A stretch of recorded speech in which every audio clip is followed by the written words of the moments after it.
Earwig. Excerpt. The Earwig is a scary story about a man who puts a creepy crawly in another man's ear. It is based on an old episode of the TV series Night Gallery, which in turn is based on an old horror story by Oscar Cook called Boomerang. Many years ago, in Borneo, there was an Englishman named Clifford Macy who was young, handsome, and very vain. He fancied himself as God's gift to women and often boasted about his success. Macy was part owner of a tobacco plantation, and his friend and business partner was another Englishman by the name of Leopold Warwick. Despite being old and fat, Warwick had a wife who was very young and very beautiful, and she was the envy of every man who set eyes on her.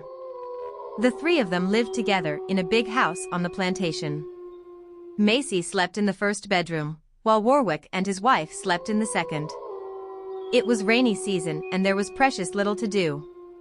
Macy was bored and he could find nothing that would keep him entertained. As time went on, he developed a passion for Warwick's wife and began to wish that he could have her for himself.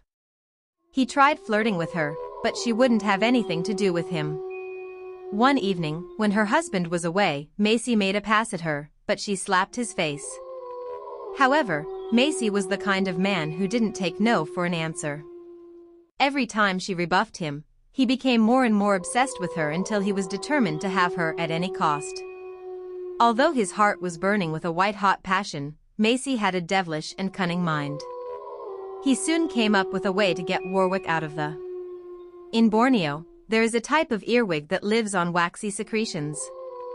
It has a special liking for the human ear. It's so small and light that it could be crawling on your face and you'd barely even feel it. If it gets into a man's ear, it creeps down the canal, unable to turn around, feeding as it goes and causing weeks of hellish torment until, well, I'm sure you can use your imagination. Macy paid two native men a large sum of money and instructed them to creep into Warwick's bedroom in the middle of the night and place an earwig on his pillow. He went to sleep that night with a smile on his face and dreamed about the horrible fate that was about to befall his friend. The next morning, when Macy came down to breakfast, Warwick seemed bright and cheerful. He watched the old man closely, looking for any signs of discomfort. Just then, Macy felt a strange tickling sensation in his own ear. When he poked his finger into his ear, he discovered that he was bleeding. Jumping up from the table with a look of horror on his face, he shrieked, "The damn thing is in my ear." It appeared that the men he paid had made a terrible mistake, and during the night they had gone into the wrong room and placed the earwig in the wrong man's ear. That was the beginning of weeks of unimaginable pain and agony. There was nothing the doctor could do for him. He lay in his room, tied to the bed with his wrists lashed to the headboard to prevent him tearing his ears off. Day and night, he writhed and screamed as the earwig crept and crawled and twisted through his head, slowly driving him insane. Occasionally, when the earwig was resting, Macy would get a break from his torment, but when it woke up, he would scream and scream and scream. The pain was so unbearable that being flayed alive, burned at the stake, put on the rack, or even hanged by the neck would have been an act of mercy. Every time the doctor came to see him, Macy begged him to put him out of his misery. Then something very unexpected happened. Miraculously, the earwig crawled out his other ear.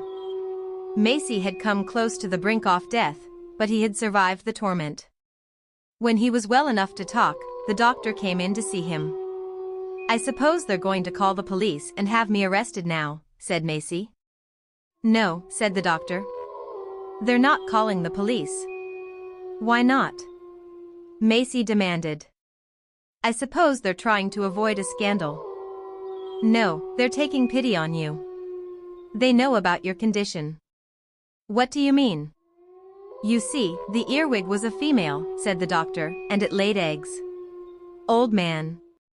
Excerpt. The Old Man is a scary story about a mysterious character who lives in an old, crumbling house by the sea.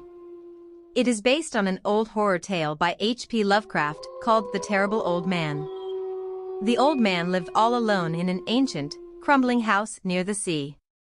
His garden was overgrown and neglected, and his house was surrounded by old, gnarled trees. He was a recluse and rarely ventured out of his home. No one knew his name or where he came from. Those who saw him said he had long black hair, a wrinkled, leathery face and dark, piercing eyes. Sometimes, neighbors would see him hobbling around on a cane. The old man was rumored to be both extremely rich and extremely feeble. There were rumors that he kept a fortune in gold hidden away somewhere in his dusty abode. Young boys loved to taunt the old man, shouting at him and calling him names whenever they passed his house. Sometimes they would even throw rocks at his house and break the window panes of his dwelling. Occasionally, some of the older kids would steal up to the house and peer in through the dusty windows just to catch a glimpse of him. One night, 3 criminals decided to rob the old man.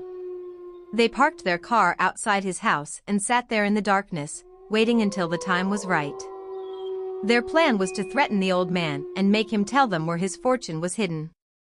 If that didn't work, then they would beat it out of him. The moon was shining down on the ancient house and the wind was blowing through the branches of the old, gnarled trees.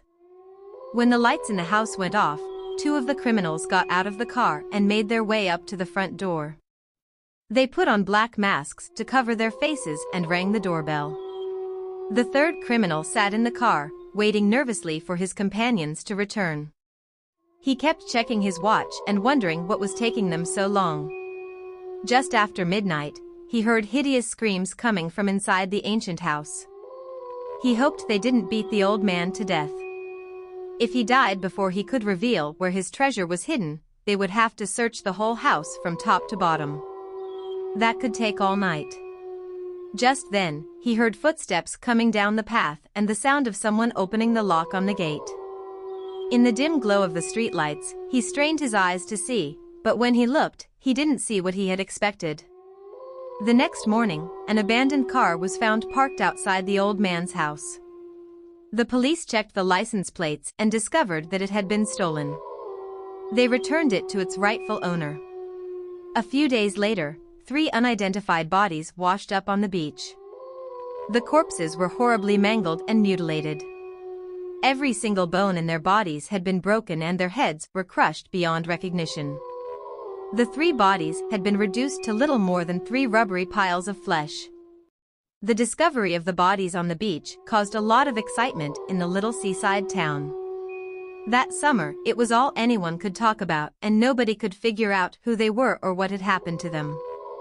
Still, whenever people passed by the old man's house, they felt a little involuntary shiver of fear run down their spines. Young boys didn't shout at the old man or call him names anymore, and nobody dared to sneak up to his house and peer in his windows for fear of what they might see.